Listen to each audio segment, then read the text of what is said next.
काफ़ी इसकी चर्चा थी और इसको सेलिब्रेट किया जा रहा था इस नोट को, और आज क्या ऐसी आन पड़ी कि इस नोट को एकाएक करके बंद करने की बात सामने आ रही है? देखिए, आम जनता इस नोट को आज भी सेलिब्रेट करती है, लेकिन धीरे धीरे ये नोट मार्केट से गायब होता चला गया। यानी ये कहीं ना कहीं इकट्ठा हो रहा, डंप हो रहा है। बैंक में भी, आरबीआई में भी वापस नहीं जा रहा है। इसलिए आरबीआई ने इस पर निर्णय लिया कि जब ये नोट चलन में भी कम हो रहा है और आ भी नहीं रहा बैंक में, इसका मतलब कहीं ना कहीं ये नोट डंप हो रहा है।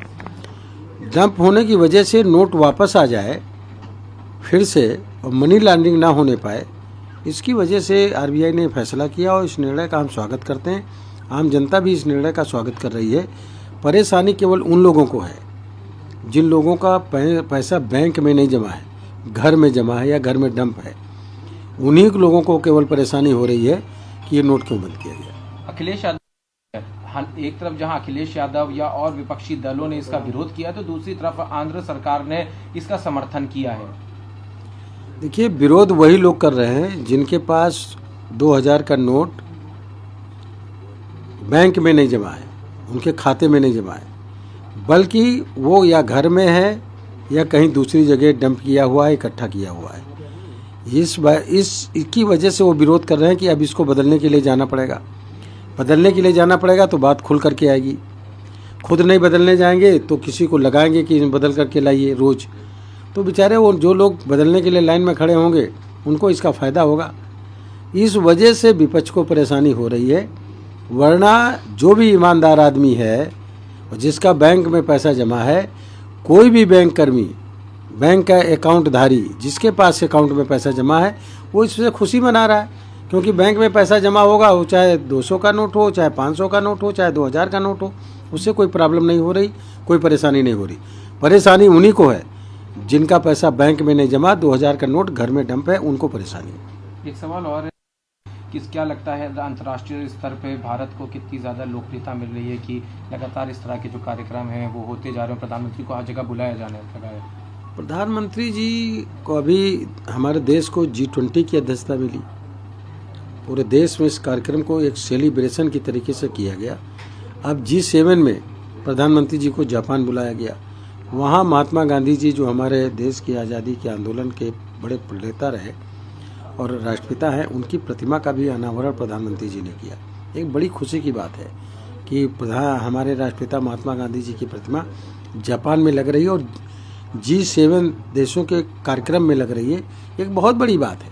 मैं समझ रहा हूँ कि आदरणीय प्रधानमंत्री नरेंद्र मोदी जी की जो सोच है अपने राष्ट्र के निर्माण में और दुनिया के निर्माण में, 100 साल एडवांस सोचते हैं वो, और इसीलिए आज दुनिया में सबसे पॉपुलर लीडर है। मोदी जी जहाँ जाते हैं वहाँ उनका बम्पर स्वागत होता है, भव्य स्वागत होता है, और लोग मोदी जी को दुनिया में सबसे ज़्यादा पसंद करते हैं। G7 लेगा तो जिसको लेके और भी कई देश हैं, चाहे सऊदी अरब हो, इजिप्ट और टर्की, इन्होंने रजिस्ट्रेशन नहीं किया, लेकिन चाइना ने पूरी तरह से इसमें अपने आप को इससे दूर रखा है। वहीं पे उसके ऊपर भारत का कहना ये है कि ये बायलैटरल टर्म्स के लिए ज़रूरी है और इस तरह से करना एक अच्छी बात नहीं है। कि G20 का पूरे देश में जगह जगह पे कार्यक्रम आयोजित किए जा रहे हैं। अब चाइना उसमें क्यों नहीं भाग लेना चाहता है? क्या जो जम्मू कश्मीर में हो रहा है वहाँ पर भारत का संविधान चल रहा है, धारा 370 ख़त्म की गई, भारत का संविधान पूरी तरीके से लागू हुआ है। आखिर वहाँ पर ना जाने का कारण क्या है? इसका मतलब जानबूझ करके एक विवाद खड़ा करने का प्रयास चीन कर रहा है, और इसका जवाब जो भी होगा वो हमारी सरकार देने का काम करेगी, आदरणीय प्रधानमंत्री जवाब देने का काम करेंगे। सर, आज कर्नाटक में हमें मिली है, क्या लगता है कि जो विपक्ष एकता की बात हो रही है कितना कारगर रहने वाला है 2024 के लिए ये? क्योंकि जहां एक तरफ एकता की बात हो रही है वहां तमाम नेताओं ने जाने से मना भी किया है। देखिए, विपक्षी एकता का तो ये मामला नहीं है। हाँ, कांग्रेस ने ये प्रयास किया कि शपथ ग्रहण के मौके पे विपक्ष के तमाम लोगों को बुला लिया जाए, लेकिन उन लोगों को ही आमंत्रित किया जहाँ पर कांग्रेस मजबूत नहीं थी या विपक्ष में नहीं है, वहाँ के लोगों को ही आमंत्रित किया। दिल्ली से केजरीवाल को नहीं बुलाया, ममता बनर्जी को नहीं बुलाया, कई स्टेट से लोगों को बुलाने का काम नहीं किया। तो विपक्ष की कोई एकता नहीं बन पा रही है और न बन पाएगी।